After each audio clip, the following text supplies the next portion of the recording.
Hello and welcome to days 36 through 40 days in.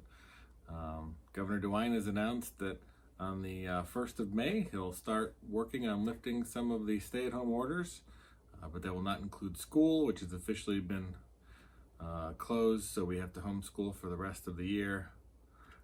It will probably include things like, hopefully, haircuts, some shops, I hope hockey, so we can get Andy back out there again.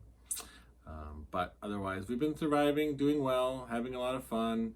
The weather's been terrible, but hopefully it will get better and we can get outside more and enjoy the outside. If we can just get outside, we'll be just fine. So otherwise, enjoy the next 5 days and we'll see you for the next 5. Today is Saturday, and Andy, what are we making? Banana bread! Yay! Oh, I'm gonna pour it in a little bit and at a time.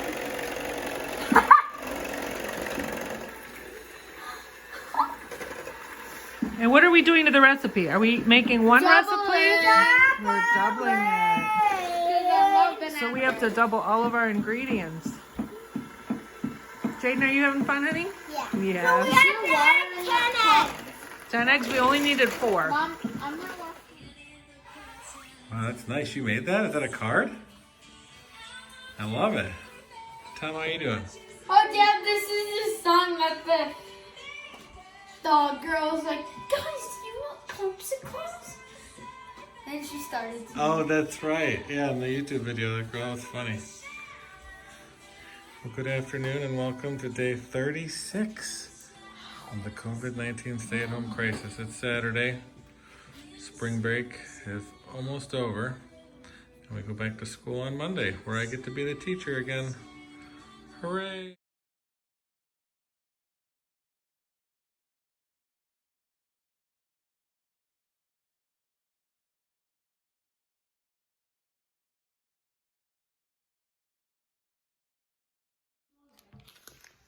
I made this puzzle with my mom.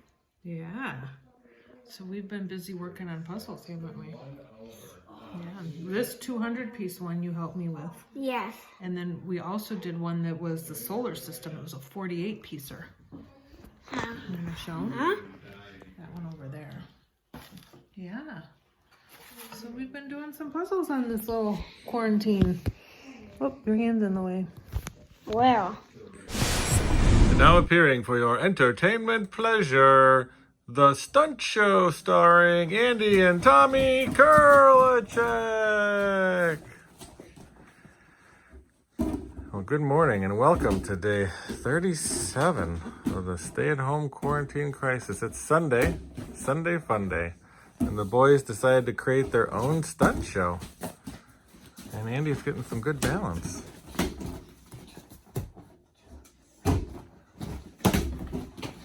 Nice show.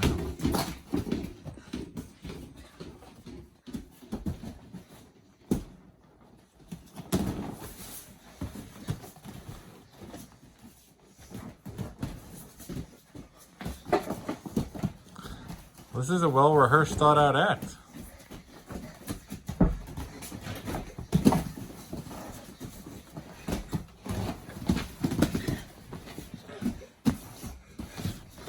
A lot of action going on here.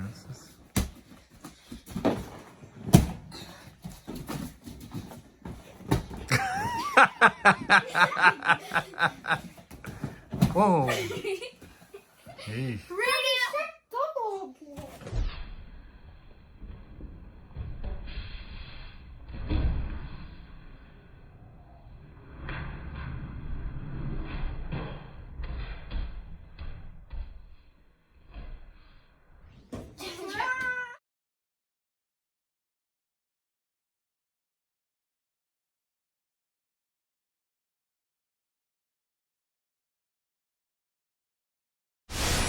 Good morning and welcome to day 38, homeschool day 20. Spring break's officially over and we're doing some work, but now it's recess time. Andy is learning about balance today, so hopefully it's going to help him with hockey, and he's going to show us what his balance is like. All right, go ahead. Hey, don't do that. It'll make me fall.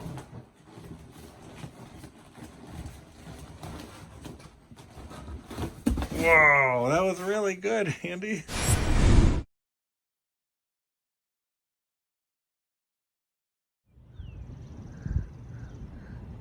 Good morning and welcome to day 38. Homeschool day something. Don't even know, I've lost track. But we get to go pick up at the school now. They have supplies for us, so we're gonna head up to the school on this COVID-19 stay-at-home crisis.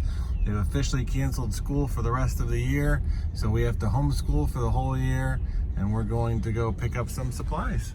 Right? How you guys doing? You guys aren't happy that school's canceled, are you? Well, good morning and welcome to day 40 of the COVID-19 stay-at-home crisis.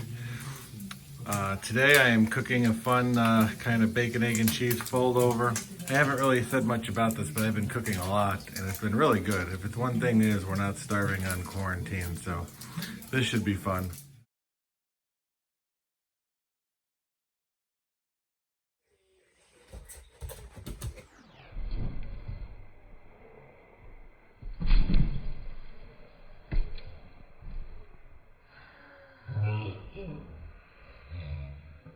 Can I see the light? Tom, ready? Yeah.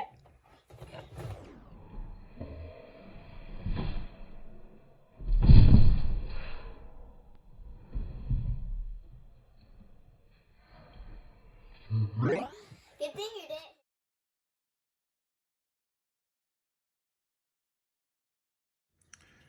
Alright, still day 40. It's April 22nd. Oh my god, it's snowing again. Please stop. Yes, Tom. I went out in the snow like this. Like how? Oh gosh, yeah, I see it in your hair. Oh my gosh, now your head's melting. What? Did you want to see it? Okay. Good evening. As most Americans continue to put caution above frustration by staying home and staying apart, protesters in a growing number of states are betting that the risk from coronavirus has been overstated. Groups flaunting social distance guidelines and demanding a restart of the economy.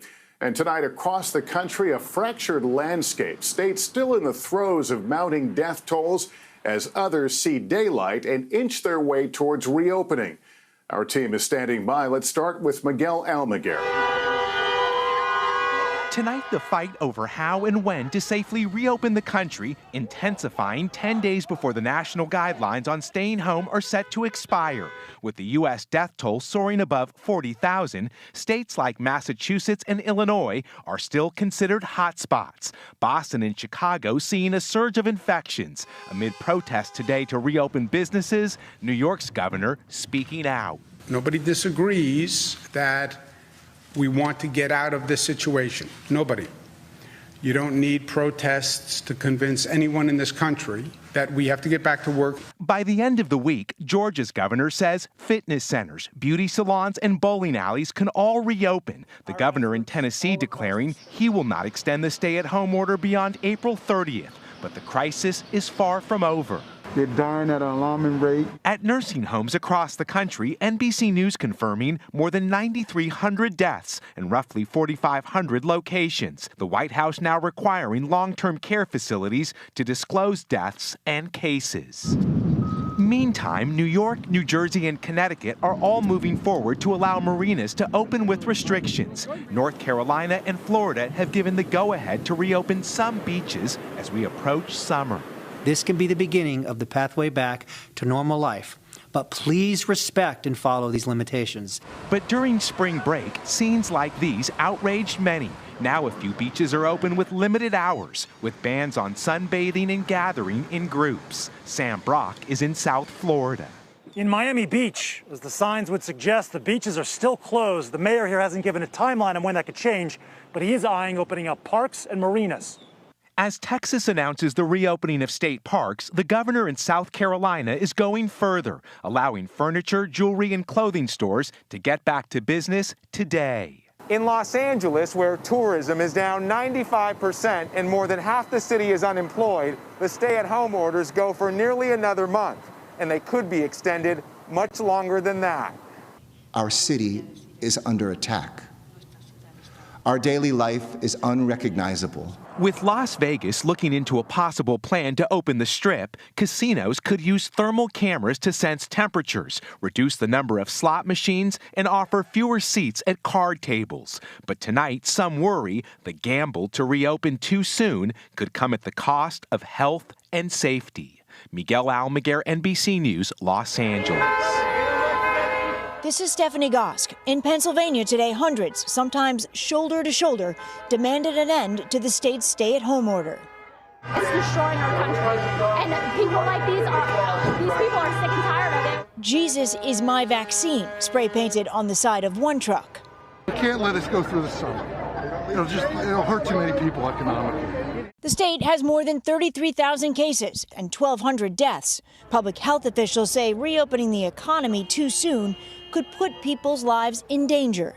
Protests like this one have spread across the country, in some cases organized by anti-government groups, anti-vaxxers, and gun rights activists. An NBC News analysis of Facebook revealed that a family-run network of pro-gun groups is behind 5 of the largest pages dedicated to the protests. Some experts believe these groups are taking advantage of people's fears. They are organized networks that are trying to kind of foment this anxiety and spread propaganda about the virus. But there are also those who show up to the protest to express real concerns about the economy and the toll the shutdown is already taking on their families. I'm not here to discredit the scientists or our doctors or anybody out there. I just want to make America aware that we're not getting the financial help that we're supposed to get. Over the weekend in Denver, medical workers came out to stage a counter-protest. An NBC News Wall Street Journal poll found that a majority of Americans still say their biggest fear is the economy opening up too soon. 32% worry it won't be open soon enough, a number that has grown in recent weeks. Open Oklahoma. Let people go back to work. It's time. And their voices are growing louder. Stephanie Gosk, NBC News. The growing financial disaster from this crisis hitting so many people so hard, and with still no agreement tonight on the next government relief package for small businesses. They're left waiting for that desperately needed money. Here's Joe Linkett. Tonight, small businesses desperate for relief are going to have to keep waiting. Ron Sorek has owned a jewelry store in Pennsylvania for 30 years. We deferred a lot of our bills and our mortgages and our line of credit. By the time he applied for the Paycheck Protection Program, the $350 billion fund for businesses with fewer than 500 employees, it had dried up. Lawmakers on Capitol Hill yet to reach a new agreement to add another $310 billion to the depleted loan program, including $60 billion for rural, minority-run, and women-led businesses. This possible second wave of relief comes after several well-known restaurant chains got tens of millions of dollars from the loan program, including Ruth's Chris Steakhouse, Potbelly, and Shake Shack. They used this exception for restaurants, allowing them to apply because they had less than 500 workers per location.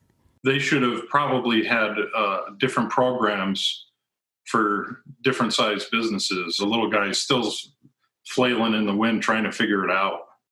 The CEO of Shake Shack, with nearly 8,000 employees in more than 250 locations around the world, now says the burger chain will return its $10 million PPP loan after it found other funding. There was lots of discussion very early on that the first stage of PPP was not going to be enough. And knowing that, why did Shake Shack continue to apply for a PPP loan? I think no one knows how long this virus is going to continue. So when given an opportunity, as we understood it, we're absolutely going to work to do anything we can to keep our team members employed. As a record, 22 million people filed for unemployment in just 1 month, many still struggling to get benefits. In Florida, nearly 650,000 verified claims were filed. Only 40,000 have been paid, just about 6%. Joe, we also saw today that oil prices turned negative for the first time ever. What does that mean? Lester, that means there's an oversupply of oil right now as all of us stay home and economies are at a virtual halt. The oversupply and the crash in prices that you saw today is also a sign that it will continue going forward as we keep staying at home. It also means the price you pay at the pump is going to go down. Thank you for watching. If you enjoyed this video, Click here to subscribe to my channel. Click there to watch another great video. Thanks.